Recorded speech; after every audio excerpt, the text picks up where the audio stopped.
Everyone, SSC stenographer 2024 के notification out हो चुके हैं 26 जुलाई को और 17 अगस्त तक इसके फॉर्म सबमिशंस चलेंगे। इसके एग्जाम्स अक्टूबर नवंबर में शेड्यूल है, यानी कि अभी एग्जाम में 2 से 2.5 महीने बाकी हैं। इसके जो एजुकेशनल क्वालिफिकेशन है दैट इज 12th पास, और सबसे इंपॉर्टेंट चीज कि इसमें मैथ्स नहीं आती, तो जिनका भी मैथ्स में थोड़ा सा हाथ ढीला है वो जरूर इस एग्जाम को ट्राई कर सकते हैं। हालांकि इसके लिए आपको स्टेनोग्राफी की अच्छी नॉलेज होनी बहुत ज्यादा जरूरी है और इसका जो रिक्रूटमेंट है वो ग्रेड डी और ग्रेड सी दोनों ही ग्रेड्स में होता है। अब आपके दिमाग में आ रहा हो कि ये ग्रेड्स क्या होते हैं, स्टेनोग्राफी क्या होता है, इसका पैटर्न क्या होता है, तो इन सारी चीजों के लिए हमें कितने मार्क्स लाने पड़ेंगे इस एग्जाम को क्वालिफाई करने के लिए, पिछले साल का कट ऑफ क्या रहा था, हम किस तरह से तैयारी करें, तो इन सारी ही चीजों के लिए मैंने ऑलरेडी ये वाली वीडियो बना के रखी है। तो आप जाकर देखिए, इसमें मैंने बहुत ही डिटेल में बहुत सारे टिप्स एंड ट्रिक्स भी शेयर करे हुए हैं। वीडियो का लिंक आपको मेरे डिस्क्रिप्शन में मिल जाएगा, तो इस वीडियो के खत्म होने के बाद जरूर देख लेना। अब इस वीडियो में हम क्या डिस्कस करने वाले हैं, तो जिस एग्जाम की आप इतनी मेहनत से तैयारी कर रहे हो, तो भाई उसके बाद हमें करना क्या होता है, एक स्टेनोग्राफर का काम क्या होता है, ये कहाँ कहाँ पोस्टेड होते हैं, क्या आप जो सोच रहे हैं वो रेपुटेशन आपको मिलेगी, क्या आप इस काम को एंजॉय कर पाओगे। सो इन सारी चीजों के बारे में मैं इस वीडियो में चर्चा करूंगी। अगर आप लोगों ने मेरी पहले की जॉब प्रोफाइल देखी है तो आपको पता होगा कि मेरी जो जॉब प्रोफाइल्स होती है वो किसी को डीमोटिवेट या मोटिवेट करने के लिए नहीं होती है, बल्कि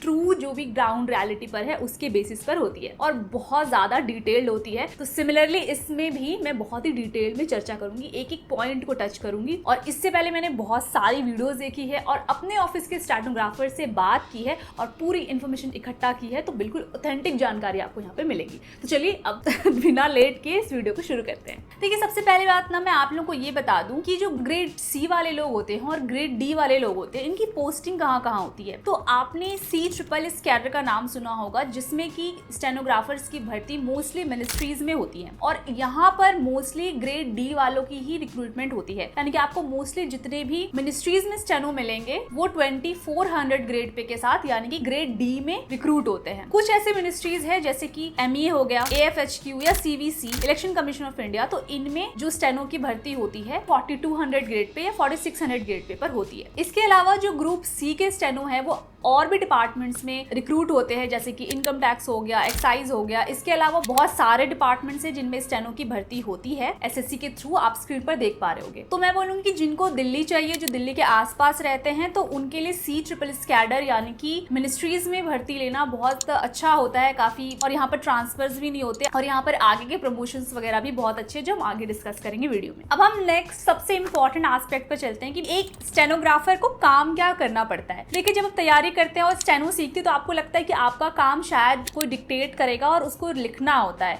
जबकि मुझे मेरे ऑफिस में आके पता चला, क्योंकि मेरे ऑफिस में भी बहुत सारे स्टेनोग्राफर्स हैं, कि इनका काम इनसे बिल्कुल अलग होता है। तो इनका जो मेन काम है वो होता है जो ऑफिस के जो हायर रैंक के ऑफिसर्स होते हैं, जैसे कि मिनिस्ट्री में joint secretary, even minister office में जो ऑफिसर्स होते हैं, उनको असिस्ट करना। असिस्ट का मतलब क्या है कि आपका कोई पर्सनल काम नहीं है, उनके जो काम है उनको ही करने में हेल्प करना है। फॉर एग्जाम्पल, अगर कोई डायरेक्टर लेवल का ऑफिसर है तो उसके साथ जो PA है, तो उनके पास डायरेक्टर के मेल का पासवर्ड होता है, क्योंकि सारे मेल्स चेक करने का, क्या इंपॉर्टेंट आया है, कोई मीटिंग आई है, कुछ इंपॉर्टेंट इशू आया है, या फिर कुछ रिमार्क दिया है सेक्रेटरी या मिनिस्टर ने किसी मेल के ऊपर, तो उन सारी चीजों का रिकॉर्ड रखना और उसको अपने डायरेक्टर को बताना और उस हिसाब से मेल्स को जहां फॉरवर्ड करना है उसको फॉरवर्ड करना। तो ये सब एक स्टेनो का काम होता है। इसके बाद जैसे कि अगर मान लीजिए डायरेक्टर के पास कोई एक रिसीट आई है, रिसीट का मतलब कोई लेटर, कोई OM जिस चीज पर कार्यवाही होनी है वो आया है, तो उस डायरेक्टर को ये बताना कि भाई ये वाला जो रिसीट है वो किस सेक्शन को मार्क होगी, मतलब किस सेक्शन का काम है, इसको किया जाए। वैसे डायरेक्टर खुद कर लेते हैं ये काम, बट इन केस अगर उनको नहीं समझ में आ रहा तो जो उनके PA होते हैं यानी कि स्टेनो होते हैं, तो वो उनको पता करके बताते हैं कि इस सेक्शन का काम है, कि इस सेक्शन को मार्क होगा। इसके बाद वेरी इंपॉर्टेंटली कि जिस भी ऑफिसर के साथ में स्टेनो या PA काम कर रहे हैं, आगे आप जानोगे कि स्टेनो और PA में डिफरेंस क्या होता है। स्टेनो ही होते हैं जो आगे चल के PA बनते हैं। तो ये लोग अपने ऑफिसर्स का, जिनके साथ भी अटैच है, उनका पूरा टूर प्लान करना ये इनका ही काम होता है। बहुत बार ऐसा होता है कि जॉइंट सेक्रेटरी या डायरेक्टर लेवल पे लोग टूर पे जाते हैं, ऑफिशियल टूर्स पे जाते हैं, तो वहां पर जो इनकी फ्लाइट की टिकट्स होती है, जो वहाँ रहने का होता है, इनको असिस्ट कौन करेगा, इनको रिसीव करने के लिए कौन आएगा, तो ये जो एक मिनट टू मिनट प्लान होता है कि ये वहां पर ऑफिशियली जाएंगे तो क्या क्या चीजें होंगी, वो पूरा का पूरा प्लान इनको रेडी करके देते हैं। इसके साथ ही अगर मान लीजिए कि जॉइंट सेक्रेटरीज की या सेक्रेटरी की कभी मीटिंग है या जिस भी ऑफिसर के साथ आप अटैच हो, तो उसके साथ बहुत भाई ऐसा हो सकता है कि आपको मीटिंग्स में जाना पड़ सकता है, या तो आपको जो डिक्टेशन है उसके हिसाब से रिकॉर्ड नोट बनाना पड़ सकता है, या तो उनको असिस्ट करना पड़ सकता है जो भी मीटिंग में छोटे छोटे काम होंगे उसके लिए। इसके बाद जिस भी ऑफिसर के साथ आप अटैच्ड हो उनके पूरी की पूरी मीटिंग का रिकॉर्ड रखना, उनके अपॉइंटमेंट्स का रिकॉर्ड रखना कि ये कब फ्री है कब फ्री नहीं है, किस दिन इनको कौन सी मीटिंग अटेंड करनी है, उस मीटिंग के लिए क्या क्या फोल्डर अवेलेबल करा दी गई है या नहीं करा दी गई है। नहीं करा दी गई है तो आप बातचीत करो, फोल्डर्स मंगवाओ, और मीटिंग के लिए जो भी अरेंजमेंट्स है वो आप ध्यान रखो कि हो रही है कि नहीं हो रही है। और मीटिंग्स के लिए ऑफिसर्स को याद भी दिलाना कि भैया आपकी इस टाइम पे मीटिंग है। इसके बाद जो ऑफिसर्स के जो मेडिकल बिल्स होते हैं या मोबाइल बिल होता है, उसके साथ जो अलाउंसेस होते हैं जिनका उनको बिल क्लेम करना होता है, तो इतने बड़े ऑफिसर्स खुद से तो करते नहीं, उनके पास इतना वक्त होता नहीं है, तो ये सारे काम भी उनके पीए का होता है। इसके बाद बहुत ज्यादा टाइम पर ना आपको एज अ मीडिएटर काम करना पड़ता है, स्पेशली एक्साइज में, इनकम टैक्स में। वो जो मान लीजिए कमिश्नर के साथ अटैच है, प्रिंसिपल कमिश्नर के साथ अटैच है और उनको कहीं से रिपोर्ट मंगवानी है, कुछ ऐसा डिमांड करना है, तो वो अब सीधे ऑफिसर तो कॉल करके बोलेगा नहीं, उनके पास इतना वक्त नहीं होता, तो वो पीए को बोल देते हैं कि भाई आप ये काम कर लो, तो वो कॉल पे बात करके और सारी चीजें उनको अवेलेबल करवा के देते हैं। इसके बाद बहुत बार ऐसा होता है कि प्रेस कॉन्फ्रेंसेस में स्टेनो साथ में जाते हैं, जो पीए होते हैं वो साथ में जाते हैं, उनकी ब्रीफिंग बनाना ये उनका काम होता है। अब देखिए कुछ लोग क्या होता है ना कि इसका गलत फायदा भी उठा सकते हैं, जैसे कि कुछ ऐसी मेल आई जिससे कि फायदा उठा सकते हैं। स्पेशली ये तो यहाँ पे नहीं होता हमारी मिनिस्ट्रीज में, बट ये इनकम टैक्स एंड एक्साइज में मैंने सुना है बहुत गलत करने का तो कर लेते हैं, बट यार ये सरकार है, इससे अपना बच के रहो। यहाँ पर कोई आपका अपना नहीं होता कि आप सोचोगे कल का फंसोगे तो आपको कोई बचा लेगा। इसीलिए कभी भी सरकारी नौकरी में आकर के इस तरह की चीजें करने का मत सोचना, क्योंकि यहाँ अगर आप फंस गए तो आपकी पूरा का पूरा लाइफ बर्बाद हो जाएगा। सो बी अवेयर ऑफ इट और ऐसे काम मत करना आगे अगर आप स्टेनो में लगते हो तो। सो ओवरऑल आपको समझ में आ गया होगा कि एक स्टेनो का काम क्या होता है। वो एज अ पर्सनल असिस्टेंट काम करता है हायर रैंक ऑफिसर्स के साथ। सो इस वीडियो में आगे बढ़ने से पहले मैं आप लोगों को बता दूं कि एसएससी स्टेनोग्राफर के एग्जाम में 25% जो वेटेज है वो जीएस का होता है। इस एग्जाम के लिए अच्छे से प्रिपेयर करना बहुत जरूरी है और उसके लिए मैं इस वीडियो में आप लोगों को पिनाकल की जीएस की थ्योरी बुक का रिव्यू देने वाली हूँ। तो आप देख सकते हो कि पिनाकल की ये इंग्लिश मीडियम की थ्योरी जीएस की बुक है और ये हिंदी मीडियम, तो दोनों में सेम ही कंटेंट है। ये दोनों ही बुक्स आपके एसएससी सीजीएल टियर 1, टियर 2,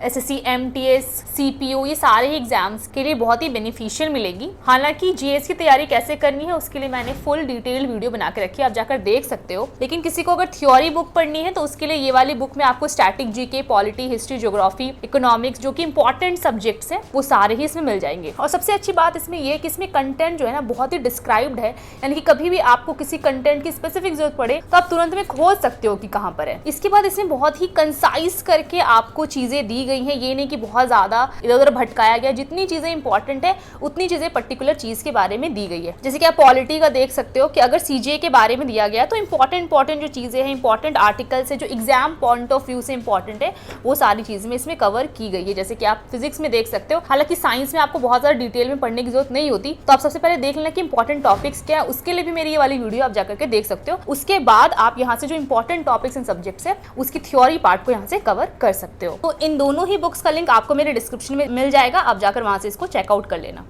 अब हम बात करें अगर की रेस्पेक्ट लेवल क्या होती है इनकी, तो यार एक्चुअली अच्छी खासी होती है। मैं बोलूँगी कि जब आप एक पीपीएस लेवल पे पहुंचते हो ना, मैं आगे बताऊंगी कि पीपीएस आप कब प्रमोट होकर के पहुंचते हो, तब तक तो भाई आपकी बहुत अच्छी मतलब रेपुटेशन हो जाती है, क्योंकि आप सीधे काम कर रहे होते हैं जॉइंट सेक्रेटरी के असिस्टेंट। तो मतलब समझ रहे हो कि आपसे ही आकर लोग अपॉइंटमेंट के लिए बोलेंगे, आपसे ही चीजें रिक्वेस्ट करेंगे कि भाई ये मेरा काम करवा दो, वो करवा दो, क्योंकि आप जॉइंट सेक्रेटरी से सीधे तो कोई बाहर का बंदा नहीं आके मिल सकता ना। तो समझ लो आपकी अच्छी खासी पावर और रेपुटेशन ऑफिस में हो जाती है। जैसे हमारे ऑफिस में भी पीपीएस लोगों की बहुत अच्छी रेपुटेशन है और पीपीएस काफी हायर ग्रेड पे भी होती है, मैं आपको आगे वीडियो में डिस्कस करूंगी। सो रेपुटेशन वाइज तो आप जैसे बाहर भी जाते हो ऑफिसर्स के साथ में तो आपको बिल्कुल वीआईपी ट्रीटमेंट मिलती है, क्योंकि आप ऑलरेडी बहुत हायर रैंक के ऑफिसर्स को असिस्ट कर रहे हो और ऑफिस में तो मिलती ही मिलती है। इसके बाद आप बोलोगे कि मैम तो फिर हमारे शॉर्ट हैंड का क्या यूज होता है जॉब में या नहीं होता है, तो अनफॉर्चुनेटली जिसके बेसिस पर आप एग्जाम क्रैक करके आते हो उसका यूज बहुत ज्यादा ज्यादा कम होता है। शॉर्ट हैंड यानी कि जो डिक्टेशन दे करके शॉर्ट हैंड लिखने का यानी कि स्टेनोग्राफी में लिखने का जो मेथड है वो बहुत कम यूजफुल होता है काम के दौरान, क्योंकि अब इतना ज्यादा एडवांस्ड हो गई है टेक्नोलॉजी कि स्टेनोग्राफी की जरूरत नहीं रही इतनी, क्योंकि आप सीधे स्पीच टू टेक्स्ट कर सकते हो या आप सीधे मोबाइल में रिकॉर्ड कर सकते हो वॉइस को, तो इतनी जरूरत पड़ती नहीं है। अगर मैं मीटिंग के मिनट्स बनाने की बात करूं तो वो सारे काम मोस्टली एएसओस करते हैं, रिकॉर्ड कर लेते हैं चीजों को, उसके बाद उसको अपना इंग्लिश में लिख लेते हैं, तो उसमें स्टेनोग्राफी की जरूरत नहीं पड़ती। सो इसलिए इसका बहुत ज्यादा यूज नहीं होता, रेयरली कभी कभी इसका यूज होता है। लेकिन हाँ, एक बात है कि अगर आपको इंग्लिश में स्टेनोग्राफी आती है तो आपको जॉब के बाद हिंदी में भी सीखनी पड़ेगी, क्योंकि दोनों ही लैंग्वेजेस में स्टेनोग्राफी आना आगे चल के आपके लिए कंपलसरी हो जाता है। तो जब तक आप एग्जाम नहीं दे रहे हो तब तक तो एक लैंग्वेज से काम चल जाएगा, बट आफ्टर जॉब आपको दोनों ही लैंग्वेजेस में स्टेनोग्राफी सीखनी पड़ेगी। सो अगर मैं इसके ओवरऑल वर्कलोड की बात करूं तो मैंने जैसे अपने स्टेनोग्राफर से बात करी ऑफिस में, तो उन्होंने बताया उनकी लाइफ चिल चल रही है, कोई ऐसा कोई प्रेशर नहीं है उनके ऊपर कि भाई उनको लेट सेटिंग करनी पड़ेगी। हालांकि क्योंकि बहुत बड़े बड़े ऑफिसर्स के साथ आप अटैच्ड होते हो तो कभी कभी लेट सेटिंग हो सकती है, specially in case of boys, but girls को इतना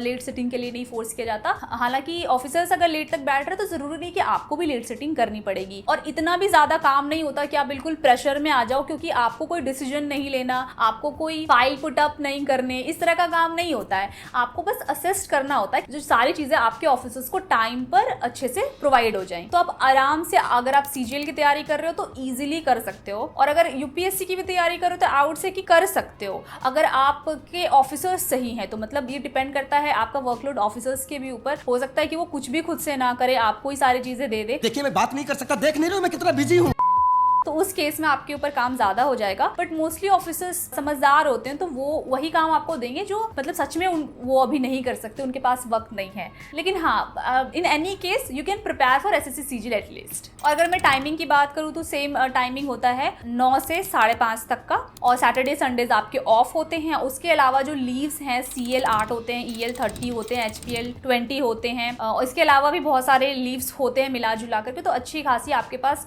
टाइम होता है आगे की तैयारी करने के लिए। अब देखिए, कुछ लोगों का रहता है कि क्या इसमें ट्रेनिंग होती है या नहीं होती है। तो मैंने अभी अपने ऑफिस में जिस स्टेनोग्राफर से बात की, उन्होंने बताया कि उनकी जो है कंपलसरी ट्रेनिंग होती है 2 महीने की। आई डोंट नो ये पहले होती थी कि नहीं, बट अभी तो हो रही है। लेकिन ऐसा नहीं कि एएसओस की तरह डायरेक्ट आप ज्वाइन करो और उसके कुछ टाइम के बाद आपको ट्रेनिंग मिल जाएगी। इसमें टाइम लगता है ट्रेनिंग को शुरू होने में, और 2 महीने की जो ट्रेनिंग होती है इसमें भी आपका भारत दर्शन होता है, और इसमें आपको गवर्नमेंट रूल्स पढ़ाए जाते हैं, ऑफिस प्रोसीजर पढ़ाया जाता है, क्योंकि ये अल्टीमेटली आपके लिए इंपॉर्टेंट होता है कि भाई ऑफिस में काम होता कैसे है। तो CSSS कैडर वालों का की तो ट्रेनिंग होती है। हालांकि मेरी और भी अदर कैडर्स जो होते हैं, एक्साइज और इनकम टैक्स और अदर डिपार्टमेंट्स में जो रिक्रूट होते हैं, उनसे मेरी बात नहीं हो पाई, तो I can't be sure about them. But हाँ, CSSS कैडर यानी कि जो मिनिस्ट्रीज में पोस्टिंग होती है उसमें ट्रेनिंग होती है। अब इन सारी चीजों के बाद बहुत ही इंटरेस्टिंग टॉपिक पे बात करते हैं, विच इज प्रमोशन। तो इसमें प्रमोशन आपका अच्छा खासा है और बहुत ही अलग टाइप का प्रमोशन है इसमें, कि आप बिल्कुल ही बहुत ही अच्छे लेवल पे पहुंच जाते हो। तो सबसे पहले अगर मैं बात करूं कि अगर आप ग्रेड डी में पोस्टिंग लेकर के आए हो, यानी कि 2400 ग्रेड पेपर, तो आप एक स्टेनो कहे जाओगे। इसके बाद जो आपका फर्स्ट प्रमोशन होगा उसके लिए आप अराउंड 6 इयर्स के बाद डिपार्टमेंटल एग्जाम के लिए एलिजिबल हो जाओगे। अगर आपने डिपार्टमेंटल एग्जाम दिया तब तो आप प्रमोट हो जाओगे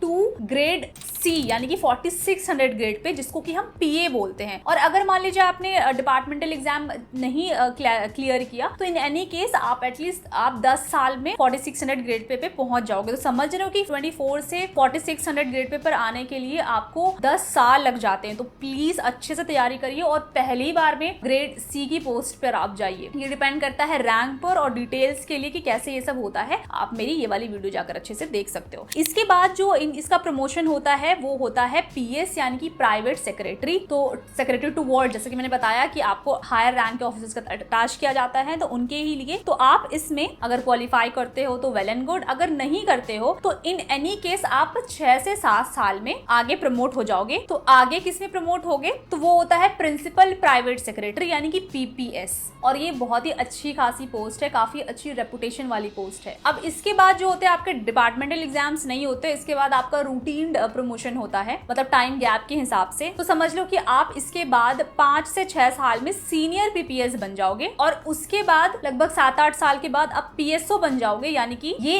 एक 80 4700 ग्रेड पे की पोस्ट है। सो आप समझ रहे हो कि एज अ स्टेनो आप ज्वाइन करके बहुत अच्छे लेवल पे पहुंच सकते हो। और कोशिश करो कि आप सबसे पहले ही 4600 ग्रेड पे की पोस्ट पर आओ, यानी कि ग्रेड सी में लो, तब आपका 10 साल बच जाएगा और आप बहुत अच्छे लेवल पे रहोगे। तब आपके पीएसओ बनने के चांसेस भी इंक्रीज हो जाएंगे। अब बहुत लोगों के दिमाग में रहता है कि क्या इसमें गवर्नमेंट क्वार्टर मिलता है, तो obviously it's a central government job, तो इसमें क्वार्टर्स मिलता है। बट वैसे ही होता है जैसे कि अदर पोस्ट में होता है कि अगर आप बिग सिटीज में हो तो आपको गवर्नमेंट क्वार्टर्स मिलने में टाइम लगेगा। जैसे कि मैंने ही आई थिंक जून में मैंने अप्लाई किया था और मेरा रैंक बहुत पीछे दिखा रहा है गवर्नमेंट क्वार्टर्स में। हालांकि मैंने बहुत अच्छे सोसाइटी के लिए अप्लाई किया हुआ है तो मेरा लेट हो जाएगा। बट हाँ, मेट्रो सिटीज में आपको गवर्नमेंट क्वार्टर मिलने में थोड़ा टाइम लग जाता है। तो सिमिलरली इसके साथ ही है। और ये लोग जो ग्रेड सी वाले होते हैं वो टाइप 3 के लिए एलिजिबल होते हैं और ग्रेड डी वाले जो होते हैं वो टाइप 2 के क्वार्टर्स के लिए एलिजिबल होते हैं। और आपको ये गवर्नमेंट क्वार्टर्स मिलते कैसे हैं, अगर इन चीजों पर आपको वीडियोस चाहिए तो आप मुझे कमेंट में बताना। अगर बहुत सारे कमेंट्स होंगे तो मैं इसके ऊपर एक वीडियो जरूर लेकर आऊंगी आप लोगों के लिए। अच्छा, इन सब चीजों के अलावा एक बहुत इंपॉर्टेंट चीज आपके दिमाग में शायद आती हो कि क्या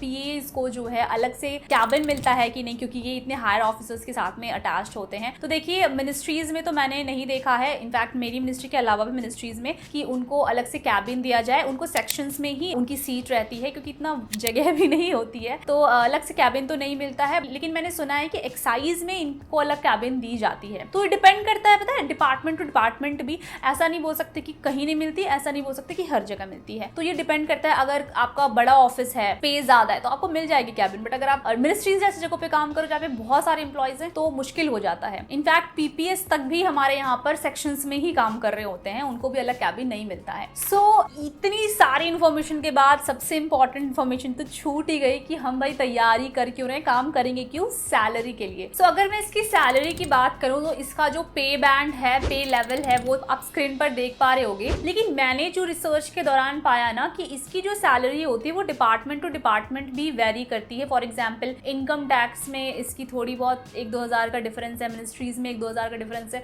तो इस तरह की कुछ मुझे सैलरी स्लिप्स मिली हैं, आप स्क्रीन पर देख पा रहे होगे। जितनी मुझे मिली है मैंने आप लोगों के साथ शेयर कर दी है। इसके साथ ही एक्स सिटी, वाई सिटी और जेड सिटी के हिसाब से जो डीए का फर्क होता है उसके हिसाब से तो सैलरी में डिफरेंसेस आते ही हैं। लेकिन अगर मैं ओवरऑल बात करूं तो कह सकते हैं कि जो ग्रेड डी के स्टेनो की सैलरी होती है इनिशियली, वो आपको इन हैंड 40 से 45 हजार के बीच में देखने के लिए मिल जाएगी। इसके साथ ही ग्रेड सी की जो जॉब्स होती है उसमें आपको सैलरी 60,000 से 70,000 इतना का भी वेरिएशन आ सकता है, depending on location, department and all. तो डिपेंड करता है कि आपकी जॉब लगती कहाँ पर है। लेकिन एक 12th पास बंदे के लिए ये सैलरी एनफ होती है। और इसके साथ ही जैसे जैसे आप प्रमोशंस लेते जाओगे इसके साथ ही आपकी सैलरी बढ़ेगी। इसके साथ ही जो आपकी सालाना इंक्रीमेंट लगती है उसके साथ भी आपकी सैलरी बढ़ती है। और इसके साथ ही आई वुड सजेस्ट कि आप side by side SSC CGL की भी तैयारी करो ताकि आप और अच्छे हाई ग्रेड पे पर जा सको। अगर आपकी 4600 ग्रेड पे वैसे ही लग जाती है तो ये अपने आप में अच्छी बात है और आगे इसकी प्रमोशंस भी अच्छे हैं। सो आई होप फ्रेंड्स मैंने आपके सारे ही डाउट्स को क्लियर कर दिया हो। और अगर फिर भी आपके दिमाग में कोई जेन्युइन डाउट बचता है ना तो आप कमेंट में मुझे जरूर बताएं, मैं उसका रिप्लाई देने की कोशिश करूंगी, क्योंकि मैं सच में इतना वक्त नहीं मिल पाता कि मैं कमेंट्स वगैरह पढ़ पाऊं।